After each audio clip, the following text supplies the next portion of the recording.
Well, there have been a good chunk of new reveals and new information about stuff we already knew about, so I think it's time to do another one of these. Before we get started, I'd like to remind you all that I have a Patreon. If you've got some disposable income burning a hole in your pocket, and only if you have disposable income burning a hole in your pocket, please consider joining the Patreon.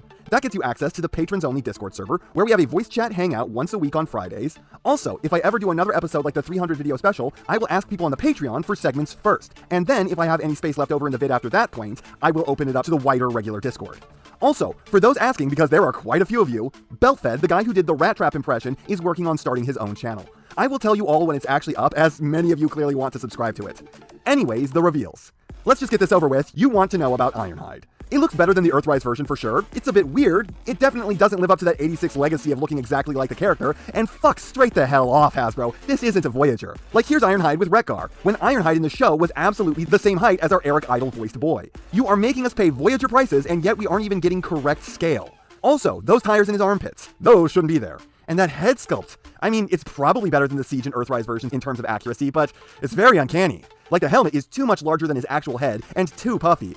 What should I expect though? It's 86. Their Achilles heel is the head sculpts. The alt mode is a lot better than the Earthrise version, and I love that it doesn't parts form. But, like, this plastic doesn't match this plastic, which doesn't match this plastic, which doesn't match this, or this, or this, or this. None of the plastics match. Why is this made out of like 7 different polymers? And look, I'm not one of those people who hates clear plastic, but when it's playing this much havoc with the coloration and costing us this much paint on a figure that seems like it was already strapped for the budget because it's way smaller than it should have been, just give us opaque plastic. Hell, it would look better that way because this is toon accurate. And what are we seeing anyways? Just a bunch of transformation hinges. It's even compromising the robot legs. Like, if these were just red plastic that had parts painted blue, they would look a lot better than this. And that is quite the nasty hinge right there. Look, I do expect this to be good. It looks infinitely better than the Earthrise version, but this has problems it just shouldn't. The head should be better, the size should be larger, and the coloration should be more consistent. If they didn't use the clear plastic, they would probably have saved enough money to make this the correct size. I'll say that I'm hopeful, but bracing myself for disappointment.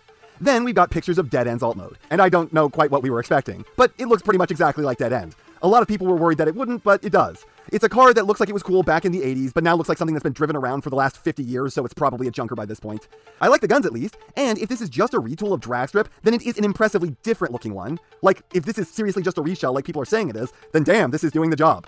Based on the pictures here, he either doesn't integrate into Menasor nearly as well as Dragstrip, or whoever took this picture really needed to press down on him harder to clip him in better. He's kind of hovering off the bicep there, and it doesn't look great with him being so much less flat to the arm than his yellow partner in crime. Then let's jump over to third party for a minute to mention a figure that I've been trying to talk about and forgetting for probably something like half a year. Mastermind Creations' Eris is back, this time as Eris Armadon, or Eris copying the powers of Armada Megatron, and I can't say that this is what I expected to see next. Not the Armada thing. What's actually surprising me, though I guess it should have been obvious that this is what was going to be happening, is that she's just a retool of the existing Eris figure. I don't know why, but I kind of thought that every time we saw her was going to be with an entirely new mold.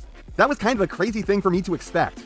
I really don't like the new face. Losing the mask was also obvious and also something I didn't expect because I'm some kind of idiot. I will say that the diaper she wears looks a lot better when paired with the far broader torso. It now looks more proportional, and the feet look cooler too. Though I do have to question if they will be as stable as the old ones, which could hold some crazy poses, but still lacked a bit of stability despite being longer. And hopefully they fix her shins. Alt mode looks borderline unchanged, and in this behind picture, she has far more substantial heels. Plus, you can see the new tooling for her back cannons. I loved Eris. Basically had to stop myself from buying the second version of Eris Kultor just because she had slightly nicer colors. So you know I'm gonna pick this up too. It's just not even remotely what I was expecting.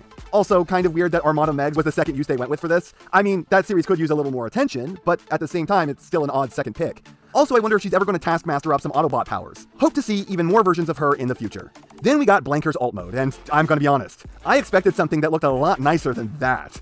I mean, the robot mode is just so fucking wonky. I expected some kind of alt mode that was going for a hyper-realistic car. You know, something where the compromises couldn't be made to the vehicle, so the robot mode had to suffer every last one of them, resulting in the weird crotch, wide hips, kibbly arms, and peg cuts in his ankles.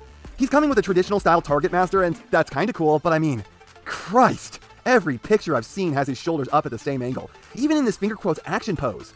Can his arms rotate up and down and forwards and back? Or does this have an even worse Laser Prime syndrome, where his shoulder pads block everything but the elbows? Transarts Transmetal 3 Black Arachnia. I do not like the fact that I am probably just going to have to buy this on the principle of supporting Transarts alone. I have always hated Black Arachnia's Transmetal design. I'm not kidding when I tell you that it looked exactly like a friend I had back in grade school, except in pitch black with an ugly domino mask, and as an adult porn star. It's just always been so strange to me. and I've always thought that it was the ugliest design they possibly could have come up with. It really feels like no upgrade of any kind to her beast mode. Flame Toys Jazz. Hell yeah, this thing looks so sick. Their stuff is always painfully expensive, but I mean, it's jazz, and jazz rocks, and they do the Japanese aesthetic done right. At least, most of the time, when they aren't being incredibly horny. Man, last time I did one of these videos and I praised Crankcase, everyone jumped down my throat, screaming at me that I was some kind of idiot, because what, don't you know about the parts forming? 1, I didn't know. That was not evident from the pictures we had. And 2, it turned out it's optional, and y'all were having a fit for no reason. Yeah, it turns out his grill comes off and becomes a boombox. And a gun that's also a boombox. I said it then, and I'll say it now, I like the look of this. Re-release Iguanus and K9. I am stoked to see Iguanus again, even if I have to pay too much for it. Hasbro, come the fuck on with these prices, they are getting ridiculous. Just invent new size classes for these things.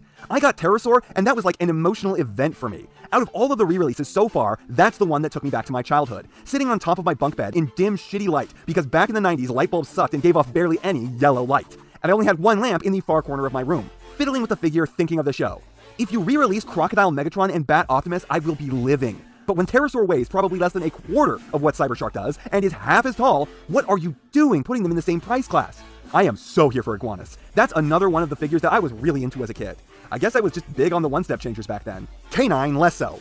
Wolffinger may be the only Beast Wars figure I didn't bother with any of the retools of because it sucked. I mean, I can't say for sure, but I don't remember getting more than one version of this guy. I remember not wanting more, but I'm unsure if that prompted me to not be the obsessive collector that I am. Anyways, long story short, Wolfang sucked, K9'll suck too. Then you got Camera Reflector and Optimus. These are cancerously awful, and I don't understand why anyone would want these. Then there's this third-party deluxe-scaled IDW Optimus Prime. This looks cool as hell, but 1, the arm tires are clearly faux forming, 2, I prefer MP scale for stuff like this, or I guess in the case of IDW, more MMC scaled, and 3, deluxe scale is perhaps not such a wise decision. That's kind of treading on Hasbro's toes pretty heavily, and I'd not be surprised to see them go after the company for doing this. Again, that said, it looks cool, it looks posable, and it's an interesting uncharted territory for the most part. IDW figures to go with your Chug collection.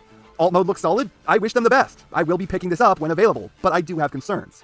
Next up, Hasbro has finally given in, and for now, the blue one is called Rumble. Hallelujah! The Lord's will be done! I mean, the figure looks like shit, but there's at least something to be thrilled about here. Why doesn't he have elbows, or even fist holes? They had to peg the blasters onto his forearms. This should have been in a larger size class. I know that would make him too big to fit in the Siege/ER Soundwave's chest, but we already have a version of this that does that, and it sucks. Just make a bigger, good version of him after he's mass shifted to be bigger outside. We also got concept art for what Skullgrin was going for in the alt mode, and goddammit, it's like over edgy 90s cheese, but at the same time, it's totally fucking awesome. Why doesn't it actually look like this? I would have been so down for this. Instead, it's now just an ugly space nothing. I mean, it's so cool the other way. Man, those cannons have a real foreshortening problem. Why is the one in the back bigger? They're the same gun. Bomb burst. I have no idea who this is. I love him. Does he come with one of those wacky stick staplers as a weapon? Alt mode is plenty fine, I like it, but I don't understand why all the Pretenders weren't the same scale. Also, the depressing news is that the Pretenders are the Energon monsters. That was just a code word for them.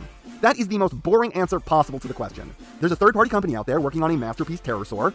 I was beginning to think I'd never see the day. Looks pretty early in the design phases, and probably like it's going to be a bit of a brick, but I'm just glad there's a chance that this is actually happening. And lastly, so many of you wanted this, and I just can't fathom why. It's Studio Series The Fallen.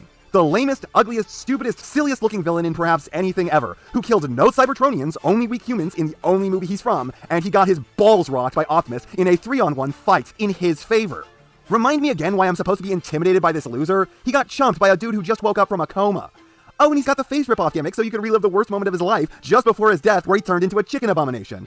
And the alt mode is just pure limitless bullshit. I mean, good on them for trying. I find it hilarious that the crap they could think up only takes 17 steps. Hey, if you want this thing, it looks like the best you could hope for. Me, on the other hand, this looks like ball cancer. There's a lot to look forward to right now, but I question much of it.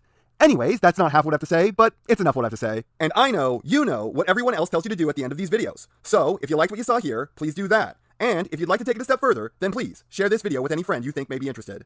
I hope you all enjoyed listening to me waste your time.